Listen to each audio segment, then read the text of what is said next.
So it is Wednesday, March 24th, and it is 5:31, and this is the Long-Term Recovery Committee meeting. We have members present, Town Manager Burt, Councilor Aubry, Mr. Gronk from Planning and Development Services, Councilor Bordelon, City Mayor Hedrick, Councilor Bumgardner, Ms. Patrick from the City Planning Department, and Representative Dela Cruz is with us. Representative Conley sends her regrets that she cannot attend tonight. Approval of minutes, 2021-209, February 24th minutes. Is there a motion? Make a motion to approve. I'll second. Moved by Aubry, seconded by Hedrick. Any discussion on the minutes of the last meeting? Seeing none, we'll vote. All those in favor, please say aye. Aye. Aye. Any opposed? Any abstentions? I believe I have to oppose. I'm sorry? That's Sierra. I believe I have to oppose because I wasn't at the last meeting.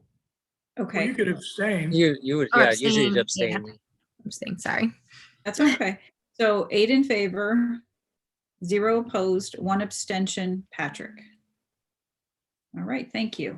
New business, 2025-33 COVID-19 updates. And Mr. Burt, are you going to start this one off? And Moderator Ebbin has just now joined us, the promoting her. Oh, wonderful. Thank you. Sure. I have this in the right order. Yes. I do. I'll just do. Thank you for so- joining us, Moderator Ebbin. Hello. Thank you. As you know, we're planning on opening most things up at the end of the month. Some stuff will be a little slower though, like the senior center.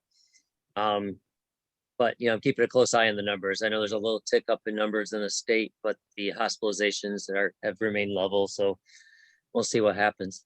I'm hopeful though. That's all I have. Okay. Mr. Bronk, did you want to add anything?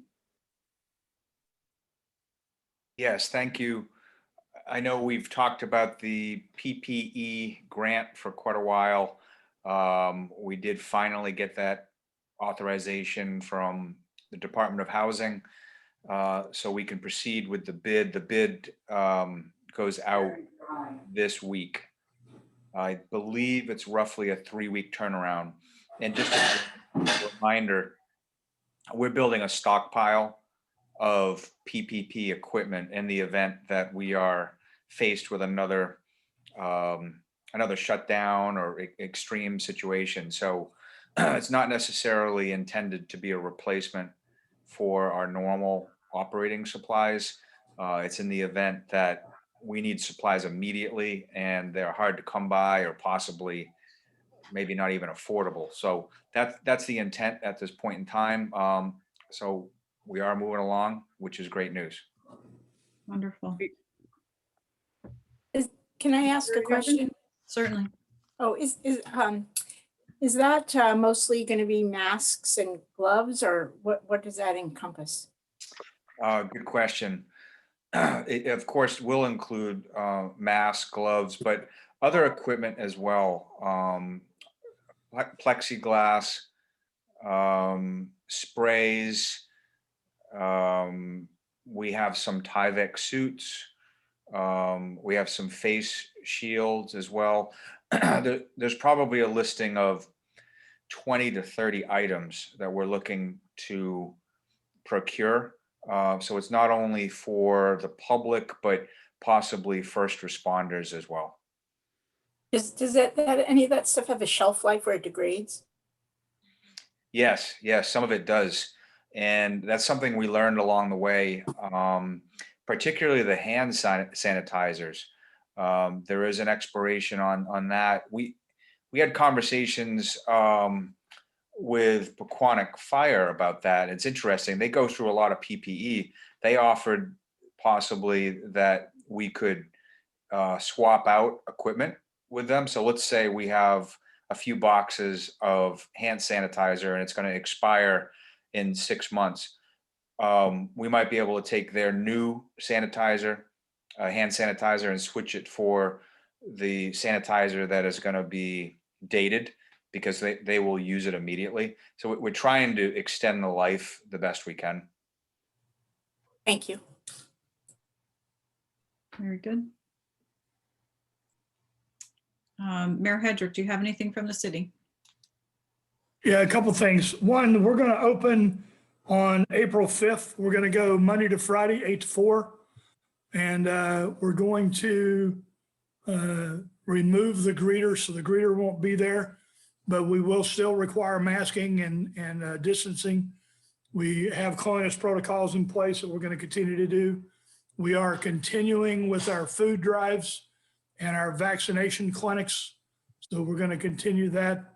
And that's it. But I'm working with Steve Mansfield, Light, to on the clinics to make sure that we have the clinics available based on the vaccines that they have and the staffing that they have.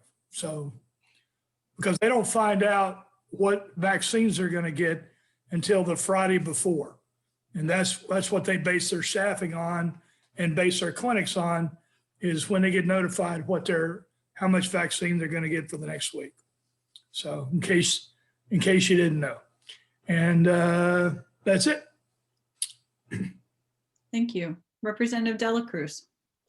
I think the only thing I'd have to add is that we are going to be in session tomorrow, mostly extending the powers of the governor for one more month, and strictly about the mask mandate.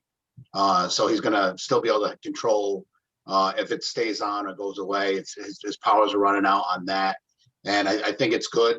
Obviously, if he can change up things as he sees fit. But I think giving him one more month is going to get us a little bit further down the road. And it'll probably be a long discussion for us tomorrow up there.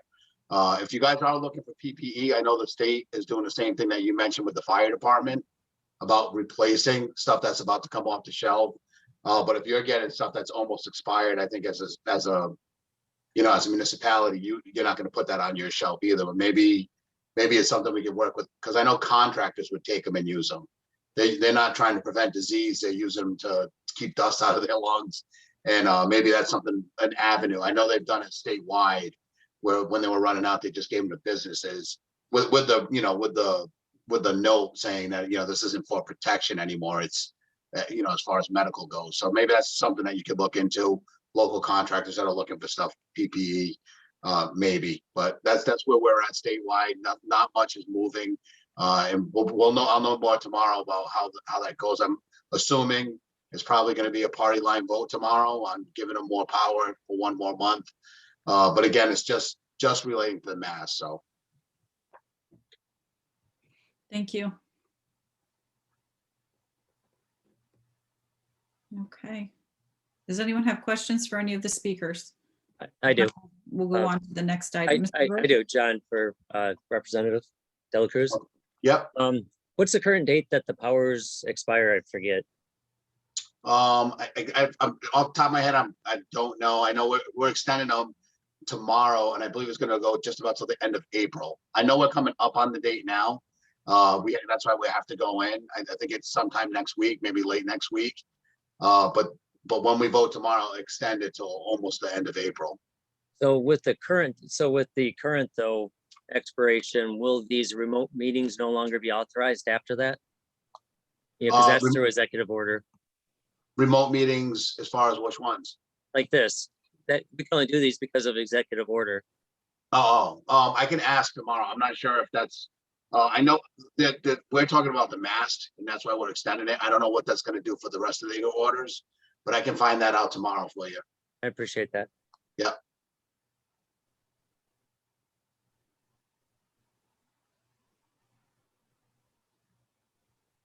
All right. Are there any other questions on the general COVID updates? If not, we'll go to the next item, which is much more specific.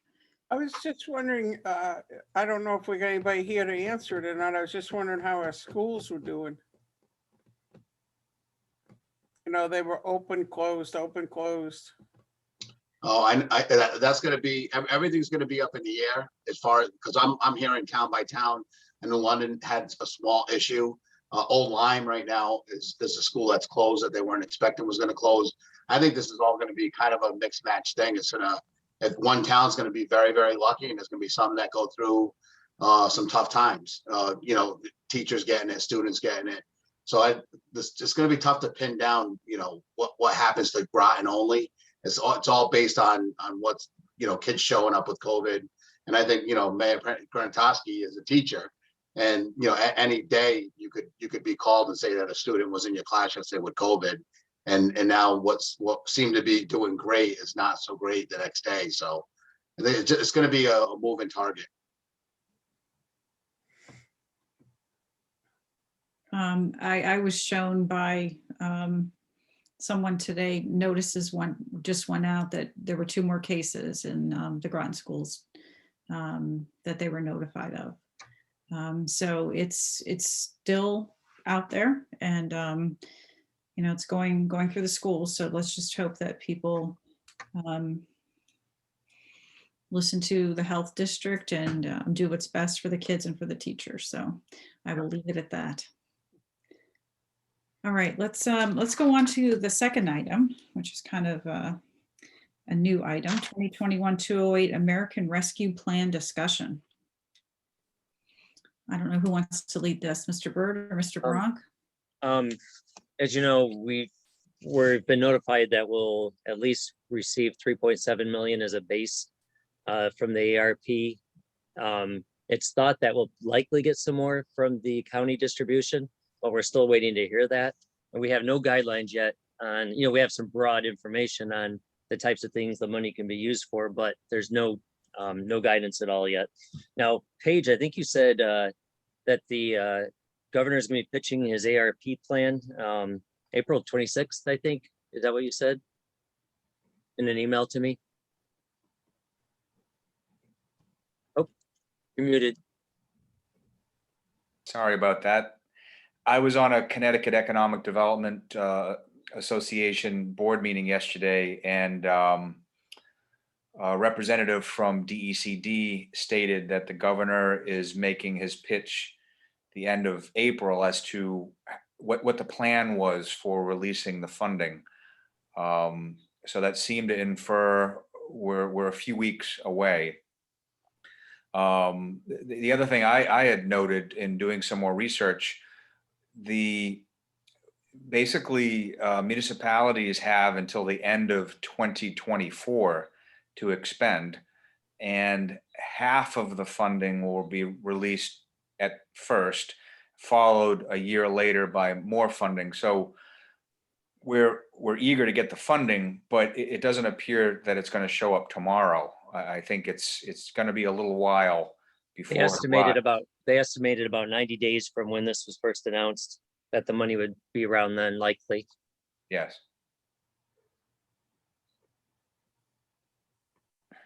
In terms of some of I was just looking earlier today at the kind of an overview of it. Kind of some of the categories that might apply to us are the state and local fiscal recovery fund. That appears to be mostly for making up for costs that you have incurred during the COVID.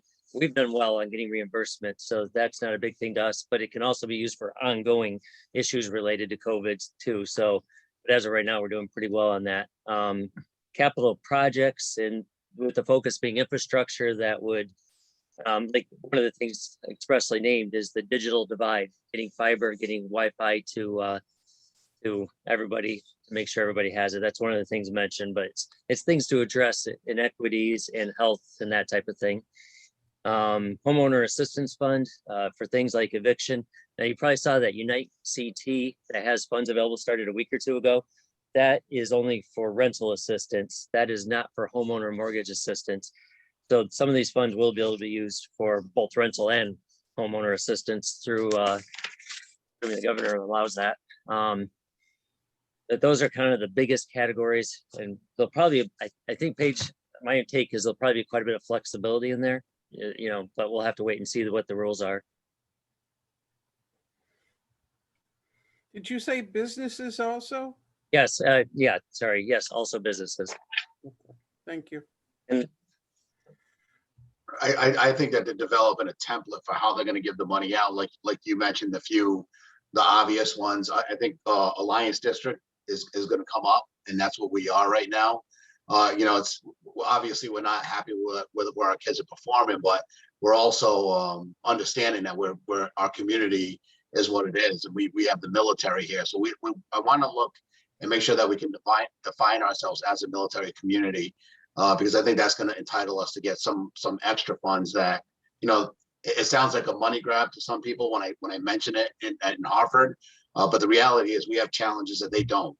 We have families that don't have access because they're not fourth generation Groton residents, and they don't know how to go to which doctor to go to or which town to get the best services. And so, keep in mind that maybe if there's some things that pop into anyone's head that are on this call that do make us unique from other towns for some specific reason, that we know that, Christine or myself, because there is a lot of money coming through. I think it's gonna be one of those things where 10 years later, we're gonna look at another town and say, wow, they got funding for that bridge that we were gonna do anyway, or there's just gonna be some more opportunity than there was in the past that, and I wanna make sure that we get what's coming to our town. So just if something popping in your head, just throw us an email that you think that might qualify us, because it may not at all.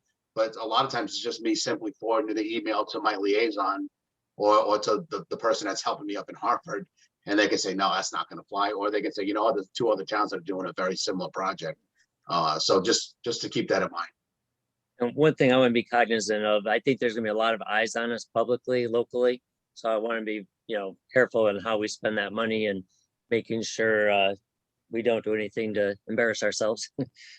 Yeah, no, and definitely that's what I mean. You don't want to be frivolous with the money or have it make, that Groton bought a $50,000 popcorn machine or something. Just those are the things none of us want. I think all of us have been in town government long enough to know that want to spend the money responsibly. But in a time like this when money is coming out, and if it's intended to help us and move us forward, we want to make sure that we're definitely getting our fair share. That's all. Is it only for capital projects, Representative Dela Cruz? No, I don't think. I think right now that we just passed the bill that last week, and they're kind of still mulling over how they do it. Imagine as fast as COVID hit us, and we didn't know what to do or how to get masks or make them, and then we started figuring it out. I think the amount of money that's coming to states is coming in the same manner. It's coming fast.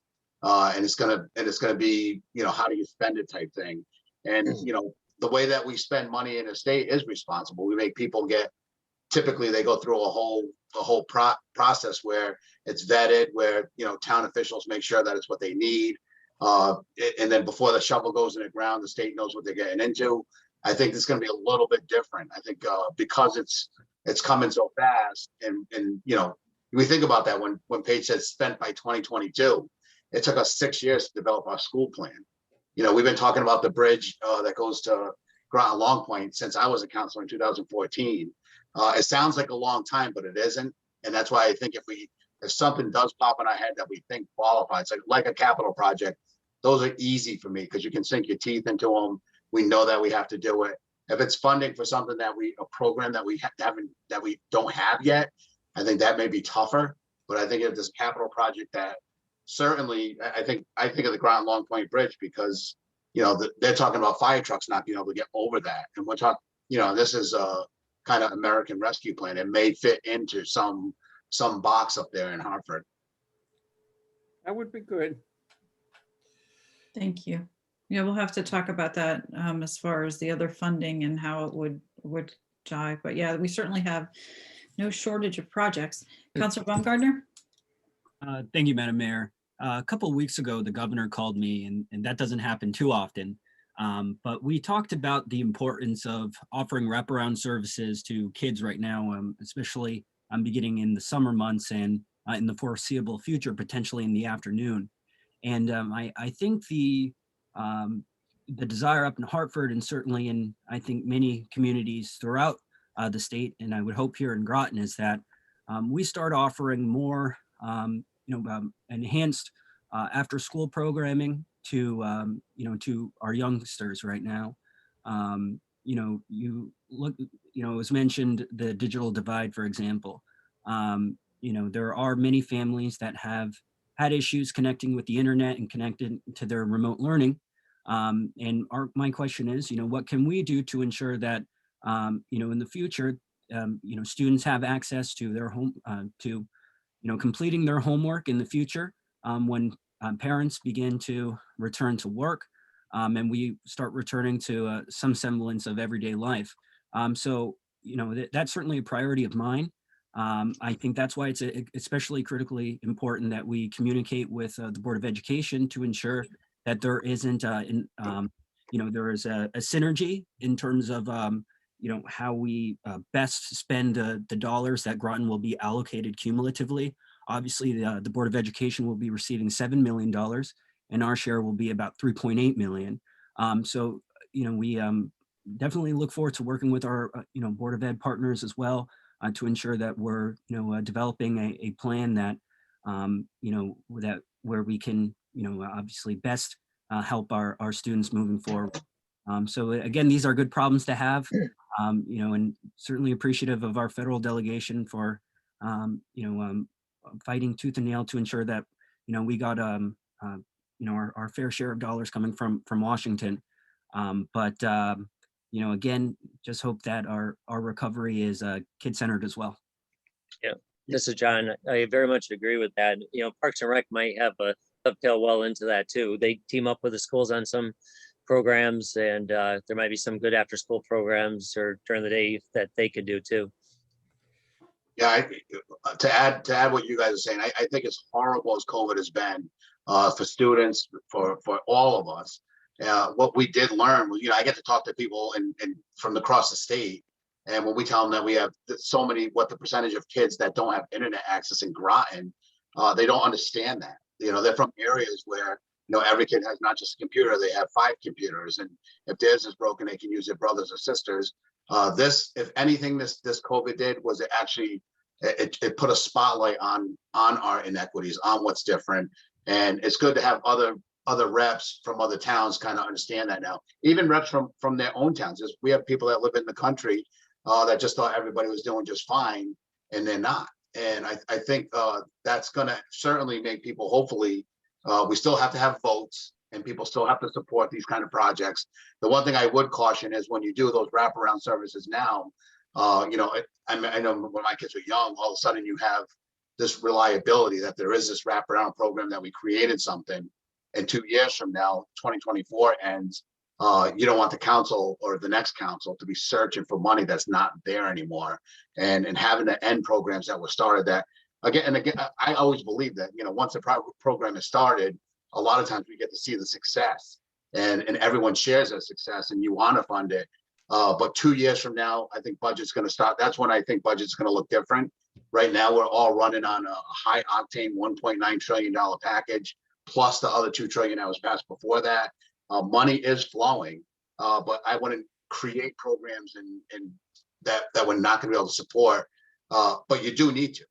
And it's always that balance. And hopefully we do create some programs that people, they understand that early education is very important. I've been in government for long enough to realize nobody seems to get that if we provide school for kids that are 3 to 5 before the kindergarten, we have way more better outcomes. But it's hard to get there. So we just gotta all put our heads together and make sure we're moving in the right direction. But there's a lot of potential for a lot of good things to happen. Mr. Burt, since you mentioned Parks and Rec, and we're looking for capital projects, perhaps we could have a capital project to work on the community center and outfit some of those classrooms to host these wraparound programs, the before and after school care programs. Yeah, that's a great idea. I don't know what needs to be done there, but that would be a good way to get some of those extra rooms and that extra wing done, perhaps.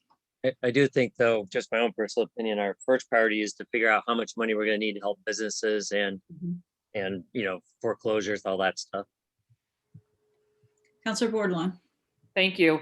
I just wanted to say I do agree. I think it's a fine balance of figuring out how and where and how we roll things out. I think there's definitely infrastructure issues. I mean, some would probably say if it can be used, let's collaborate with Stonington. They weren't looking to fund the bridge in this year, but maybe if they were able to get some money from this as well, together we can collaborate and fix something like that, or something with the Groton Long Point Bridge. But I also think that I definitely see a need for the support services. And I do like your thought, Mayor, on the having a facility to host. I know the number one thing that I've heard from constituents being in the Black and Brown community and being in the medical field currently, and with the mom of students in the school system, the parents with teenagers are saying, oh God, the teenagers are all home, we don't know what they're doing. And then the parents with young children are saying, well, at least you don't need childcare for them.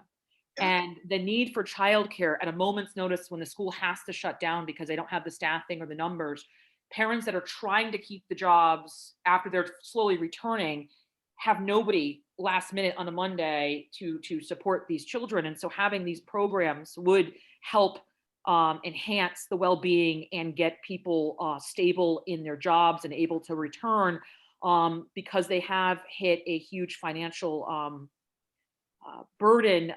Most people were not paying full-time childcare and working. That was not in their salaries or set aside because they set that money aside in the summers. And now they have 3-4 kids that they have nobody to watch. So I definitely think some of those wraparound services are needed. I don't think they should last forever, but I think we are going to need to have a transition plan to support families, even some readiness, job readiness, maybe some people supporting at the library. We can maybe enhance some, we already have great programs there, but more for employment and getting people that have to redirect from one job now looking to change a whole career.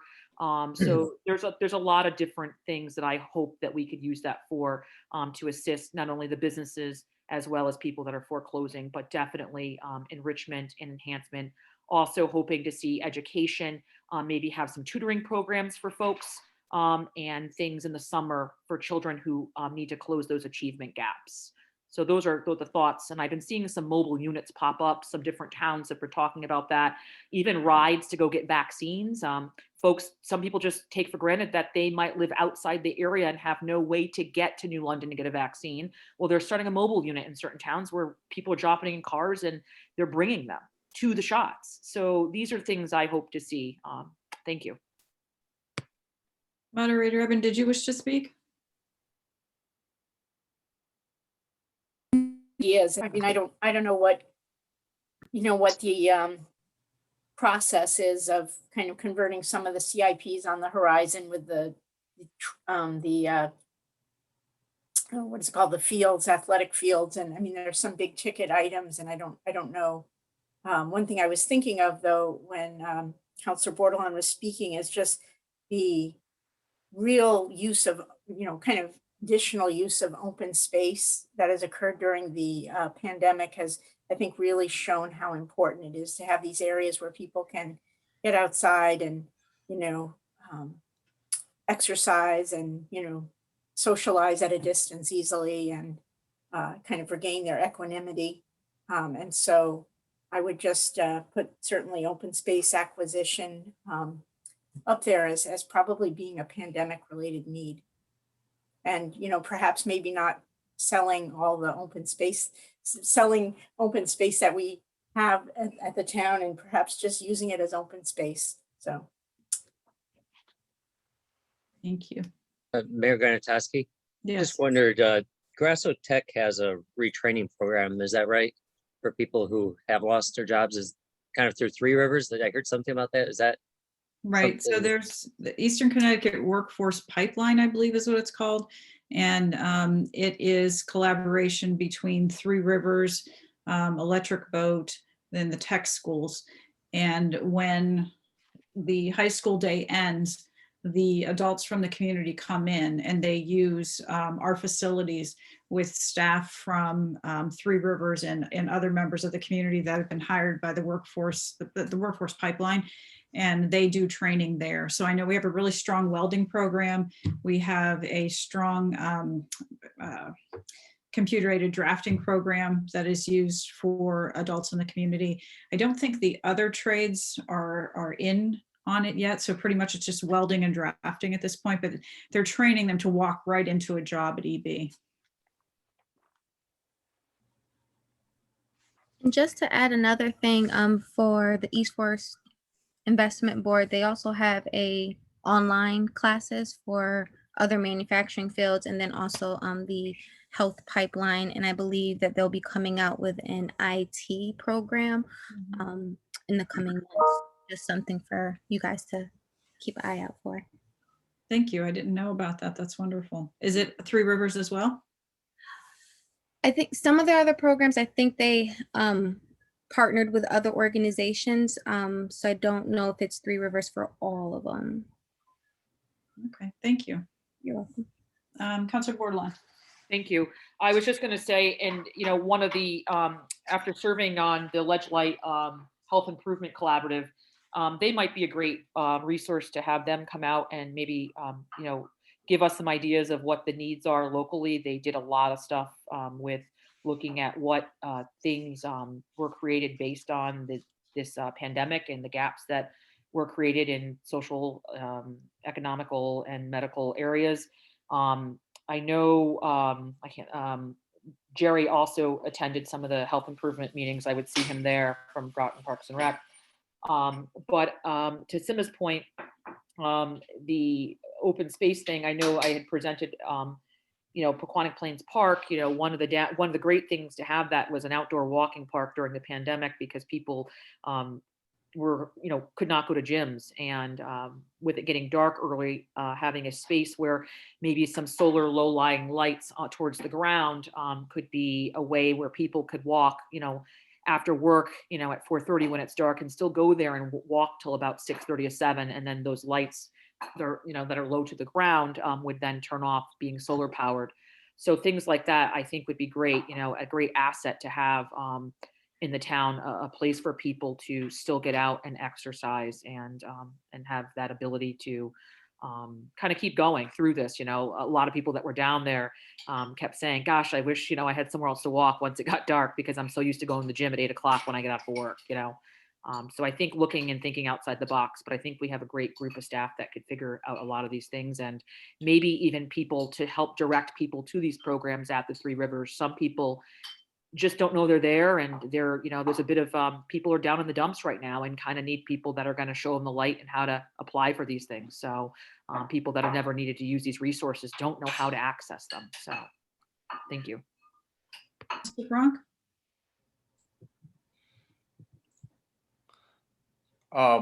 I think as we're trying to understand what the parameters will be for this funding coming to Groton, that was already mentioned earlier, we're waiting for more federal and certainly state guidance. And while we're doing that, we're hearing about all of these ideas. And although it seems like a lot of money, ultimately, if we pooled all of the ideas we've heard today and beyond, we're going to find that the money isn't going to go that far. So there was a reference earlier to what is the process. I think the process is going to be important. Otherwise it could be quite disorganized and inefficient. I think it's important that we consider how we'll actually entertain these ideas, possibly a simple application. If someone has a project, a need, a program with some basic criteria and an evaluation. Otherwise, and maybe people have match money. That's another idea. If it's something that they think they're ready to go and it fits the parameters, and they can bring some of their own money to the table, and we can maybe be the gap to make something happen. I think there are a lot of considerations, and the process is going to be really important. Otherwise, people will be throwing out all of their ideas, and it will be difficult. It will be challenging for us to actually make the best use of the funding. Yeah, no, I totally agree. And I think like anyone that has a project in mind and comes up with an idea maybe we should have some kind of a template of what makes an idea a possibility, because the person with the idea should have it almost fully vetted before they came to the council or a group or sent something into the planning department, or DECD, whatever they did. So they're not going in with just a pie in the sky idea. They're coming in with some kind of a backing with it, because like I said, there's gonna be a million ideas, and a lot of it reminds me of the PPP money that came through. Hillary was fortunate enough to get another first round, and some of the companies didn't. And it was because they didn't do the process correctly, or they missed a form, or they weren't able to get to their bank in time, and they didn't file early enough. So I think that's the kind of, you almost have to treat it. It's a one-time funding, right, as of now. And that's how we have to treat it to get there. But I do agree with you, Paige, like what is the process? And is it a group like this that comes up with identifying what they want to go for first? Because the last thing you want is, or the state wants, is a chorus of 90 people telling us 150 different ideas of what they want the money for. It'd be nice to hear from, obviously there'll be competing ideas, but I think it's something that should be vetted out through the council, through the DEC, the local DECD, of what's really important to Groton. Because again, the money that sounds big is going to disappear fast, but we all know that. We know what $1 million means. It means nothing when you're talking about projects like this. Now, is the school district going to get money as well, or is it all funneling through the town itself? The school gets their own funding. Okay. Yeah, a little over 7 million, like 7,088,000. Thank you. Wow. That's nothing compared to New London. Joe, my gosh, New London got what, 20 something? They did, and I think a lot of it it goes back to economics. And You're breaking up. well, can you hear me now? Yeah. Okay, yeah. So a lot of it goes back to Talking. economics, and what really happened in New London was, I don't want to say unique. It was actually very common in urban areas. The folks that didn't have money found out that you cannot learn remotely without internet, without computers, and I think a lot of that is going to go towards technology, towards getting schools closer to where they need to be. A lot of it is infrastructure, that money, getting into the schools and getting them to a point where, I mean, fortunately in Groton, we're at a spot where our schools, a lot of them are virtually new. We're working our way towards that. And I think this pandemic's really shining a light that Groton did make the right decision. And I think New London, this is going to push New London into getting that junior high done. That right now they think they can't afford it. There's folks on that council that are worried about spending the money, but in the end, if you're not prepared for something like this, you're just not. And again, this New London's money is all based on, a lot of that is need. Right. Thank you. Anyone else, or Mr. Burt, do you have anything else? Because that brings us to the end of our agenda. I don't have anything. Oh, do we want to set a date for the next one? Oh, sure. Let me, we've got budget. I want to just bring up to the group. So in the city of Groton, I love the comments about the open space and having more of a desire for people to get out safely. The city of Groton is looking to really activate our waterfront. So if you go to the City of Groton webpage, at the top right-hand corner, there is an engage button. If you click down, or if you kind of hover over it, it will bring up a drop-down menu list of projects that we're working on. One of the most interesting ones right now is called the Groton Riverwalk, which it is a capstone project with the Coast Guard cadets. So it really is an academic project, but it's an opportunity for us as a community to have a deeper discussion about the design of Thames Street and making it more walkable, making a more walkable, pedestrian-friendly area. So if you guys feel free to go on there, there's a few surveys that you can participate in. So there's the Groton Riverwalk, there is the pedestrian and bicycle network assessment. We have coastal resiliency that is excited because that's getting geared up. Our consultants just got approval to move forward. And I think I'm missing one more, give me 1 second. And then, our J-less parking study is off the ground. And also there is a survey that gives people a better opportunity to engage with us electronically or virtually, so they can stay up to date on all these projects. So just wanted to put that plug in there so you guys can know. And if you have any questions, please feel free to contact me. Right. Wonderful. Thank you. Great. I want to plug EB before I go, but I'm not an EB employee, but I am, if you guys know people or folks that are looking for work, they're going to be hiring, it looks like about 2,000 people When I pull up to the drive-through at Wendy's and I see this guy all the time, he's always there, and he's always working hard. I'm like, listen, go start a new career. And I hate to do that because I know Wendy's is a small business and we don't want to rob the best employees from these small businesses. But if you have folks or kids that are in school that this is life changing. I know I coach basketball, baseball, and wrestling for since I was 16 years old, and I've gotten kids in there that their life was going the wrong direction. They've been at EB for 10 years and they own homes now. They started families. They're just different people. So don't forget to keep pushing that. Make sure it's local kids getting those jobs if you can help it, or at least Connecticut kids, because now they have so many kids in the queue that can't pass a drug test currently. Unfortunately, they are reaching out and they're going outside of the state and they're calling they always used to go to colleges, but they're putting feelers out and putting ads in papers in different states. And it's going to be great. We'll have new folks here. But I'd like to see the folks that live here first get a good shot at it. So just as a group, if we could do that, just mention, because a lot of times, you guys are leaders in your community, and when people hear that something good's going on from someone they respect or someone that they trust, maybe they'll just go put an application in, and make sure to tell them, don't pigeonhole themselves into any one job. Apply for anything at EB and get it. If you're trying to be a purchasing agent and they offer you a welding job, just go and take it. Because a lot of electric boats hurdle is hiring someone that they need that can pass the security clearance.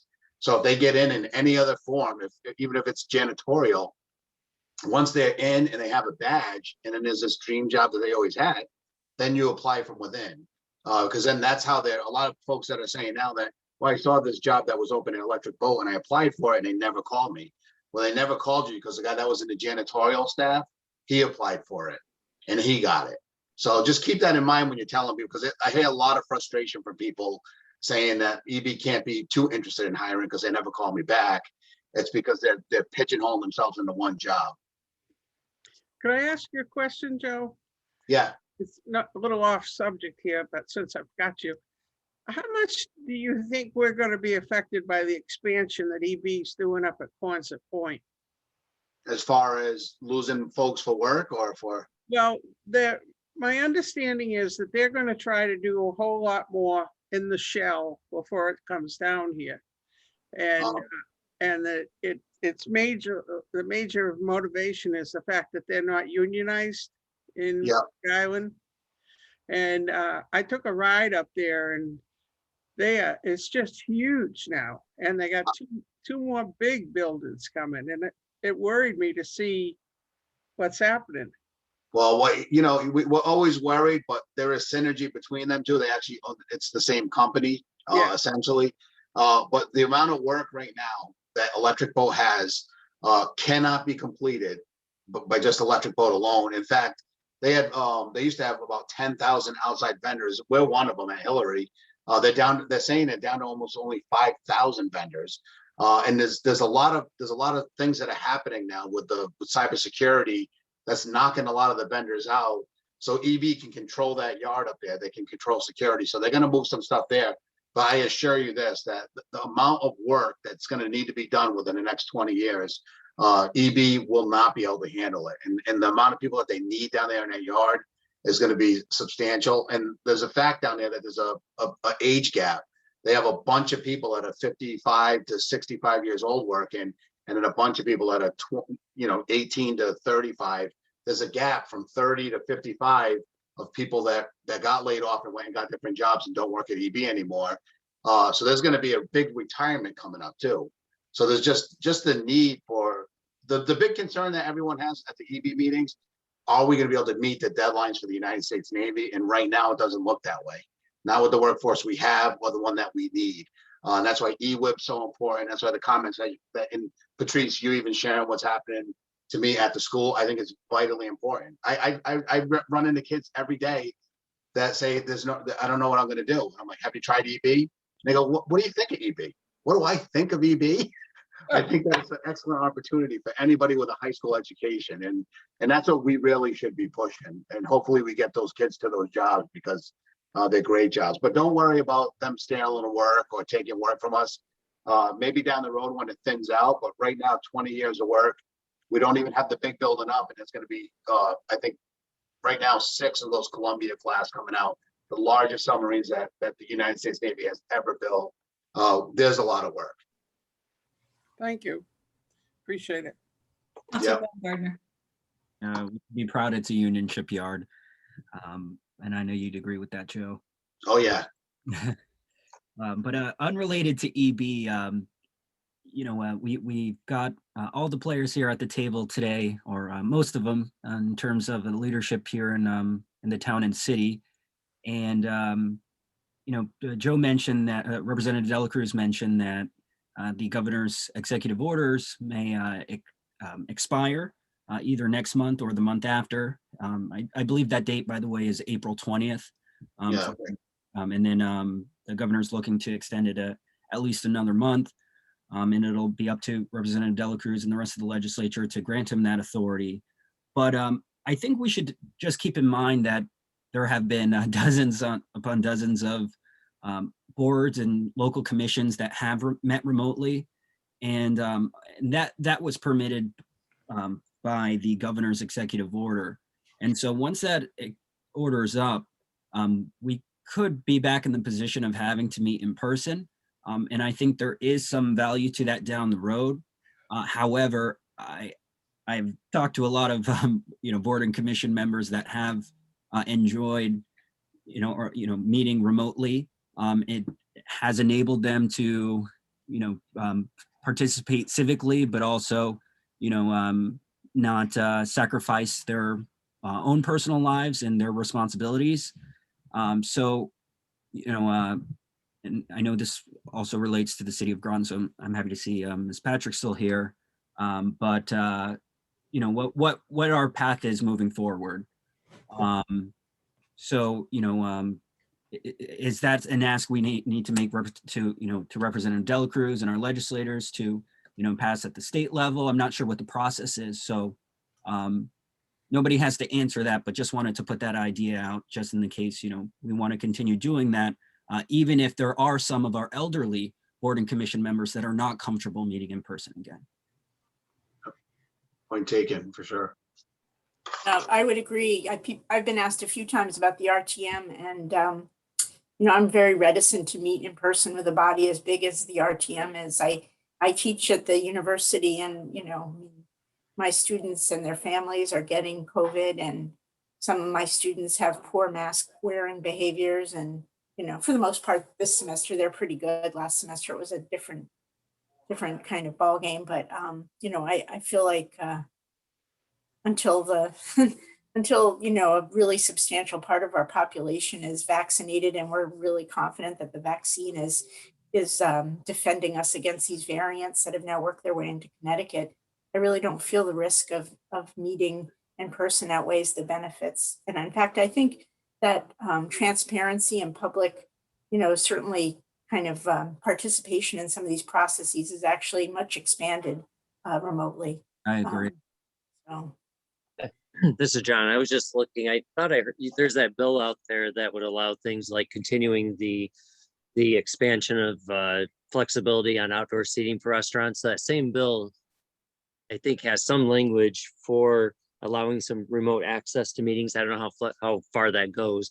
It's House Bill 6448. There happened to have been a public hearing on it on the 22nd, so just a couple of days ago, but I don't know how that language reads in there for. I just know that it does address something on remote access, so I'll take a look at that when I get a chance. And I'll look into those all concerns and get back to you. I'm sure to me that we have put it in the governor's hand, and I think what we found out at the legislature is it has worked. I think that we're probably going to have to get back in that building at some point, but I don't think that point is anytime soon. I still think we'll because we're almost near the end of session anyway. We're still voting from our offices, so we're not really. We have the ability to go into the chamber and vote. But everyone's been pretty respectful, maybe 10 or 15 people in that chamber. And we have the ability to do it, but they're making us go to Hartford to vote. They're not allowing us to vote from home for anything that we're passing that's going to be passed by the whole body. In committee, we can still vote from home, and as long as we're saying it on video and verbalizing that we're voting for a bill. I think that's going to continue for a few months anyway. I think everyone is enjoying it.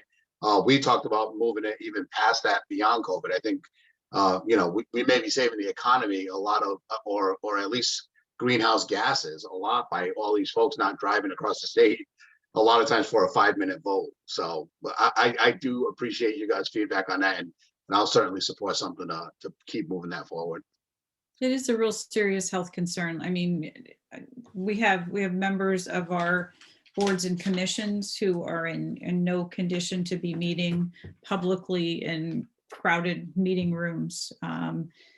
It's a health issue. The other thing I would say is it would probably be best if it were left to the municipalities as far as not making one sweeping. If they decide to lift, right, and make everybody go to in-person meetings, maybe Griswold is fine, right? But we're down here, we've been red for how long, right? I mean, like it would not make sense to have one broad brush for all the municipalities, because we certainly are going to be in worse shape than, I see some towns already have moved out of red, right? And they're just like back to normal, it seems.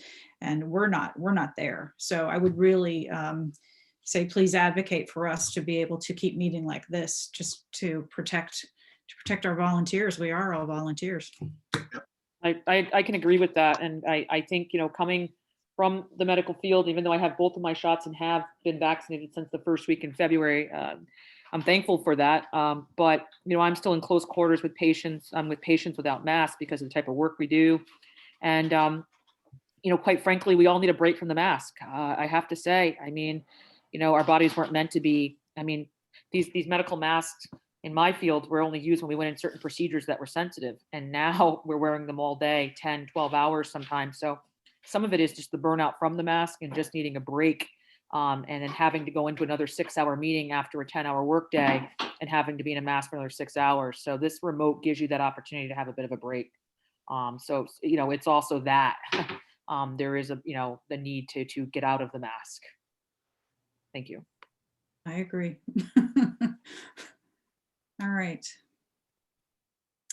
We are at the end of the agenda. So I would entertain. So you want to set the meeting date? Oh yeah, that's what we were going to do before. I forgot.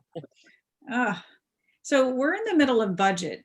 So Oh yeah, that's gonna be hard. when we finish, then Sim is going to be in the middle of budget. Can we hold off, or do we still need to meet? What's your gut on this?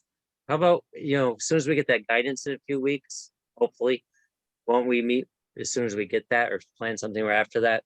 So we can start, we'll all give it some thought before then, and we can hash it over once we have that guidance. And you're expecting that when?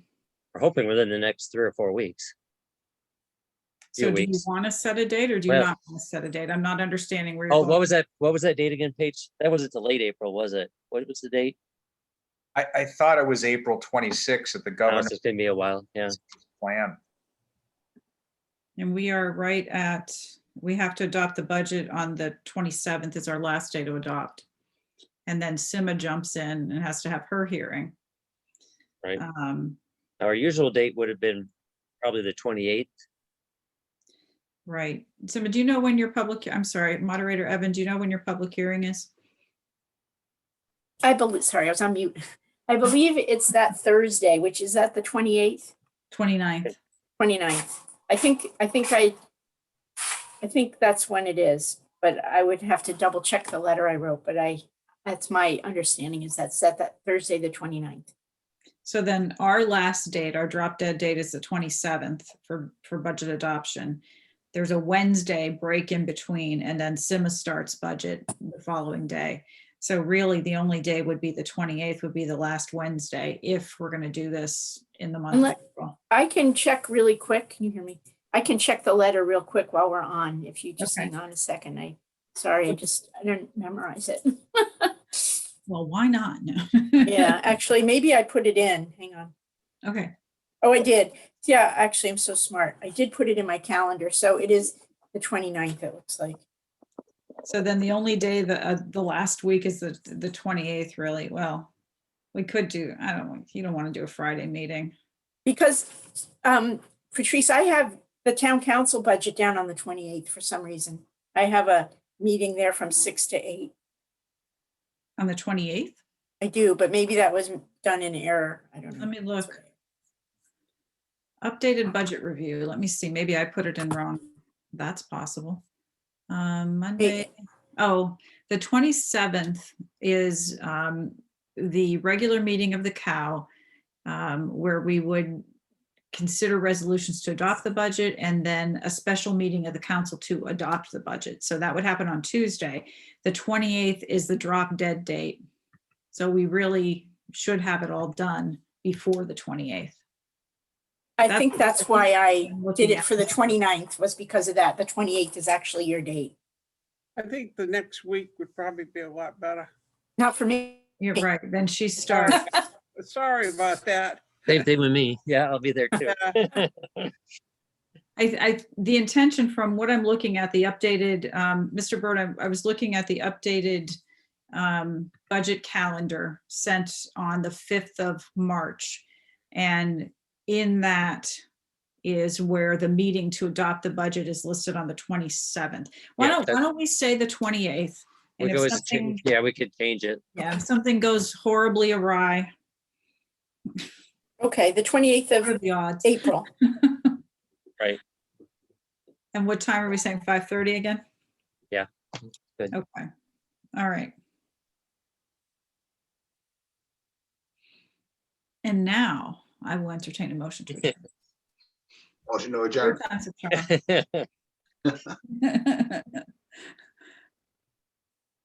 Second. Oh, what was the first? Joe, Motion to we'll say adjourn. Joe, Oakley. Joe can't make the motion. We will say Oh, I can't. Oakley. I'm sorry. I'll make the motion. Okay, Ebbin, is there a second? Second Bordelon. Moved by Ebbin, seconded by Bordelon to adjourn. All those in favor of adjourning, please say aye. Aye. Any opposed? Any abstentions? So moved unanimously with 8 counselors. We are adjourned at 6:28 PM. Good job. Under 1 Yeah. hour, guys. That's the Harry Watson model. Get it in and under. That an hour. All right, thank you, guys. Thank Joe, you. Thank you. thanks Have a for- good night. Bye. Good night. Bye. Bye, Paige. Thanks, Bye, guys. Joe. Bye.